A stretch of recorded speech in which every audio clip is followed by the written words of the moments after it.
পাবনার বড় বাজার সকাল থেকেই জমজমাট বেচাকেনা। দর্শক, এই বিষয়ে আরো খবর জানাতে সরাসরি যোগ দিচ্ছেন আমাদের সহকর্মী শাহিন রহমান।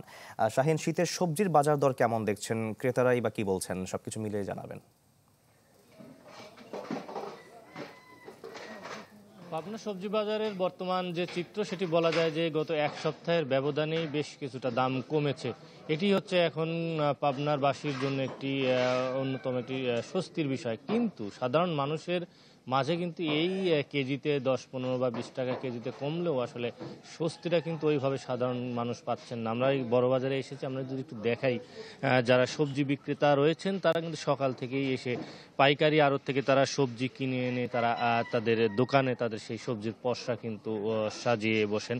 এবং আমরা এখানেও দেখতে পাচ্ছি যে একজন বিক্রেতা তিনি কিন্তু তার সবজির দোকান কিন্তু সাজাচ্ছেন। এখনও বেচা কেনা ওই অর্থে শুরু হয়নি, কেবল সকাল হলো, ক্রেতারা আসবেন, তারপরে হয়তো এখানে বিক্রি শুরু হবে। আপনারা জানেন যে এখানে বর্তমানে যে সবজির বাজার, আমরা পাবনার ক্রেতাদের সঙ্গে এবং বিক্রেতা যারা রয়েছেন তাদের সঙ্গে কথা বলে জেনেছি যে প্রতি কেজি সবজি বলা যায় যে কেজিতে 10 থেকে 15, কোনো কেজিতে 20 টাকা কমেছে।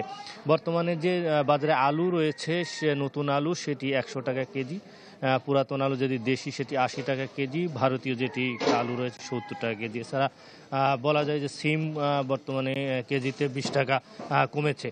এবং প্রায় বলা যায় ফুলকপি 70, বাঁধাকপি 60, এরকম মূলা 40 টাকা 30 টাকা।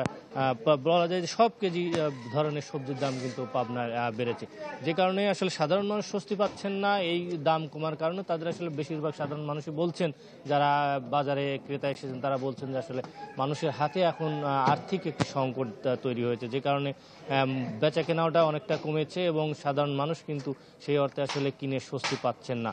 তো পাবনার বাজারে যে কাঁচা বাজার, শীতকালীন সবজি বাজার, সেটির এই হচ্ছে বর্তমান অবস্থা। শাহিন, আপনাকে ধন্যবাদ আমাদের সঙ্গে যুক্ত হওয়ার জন্য।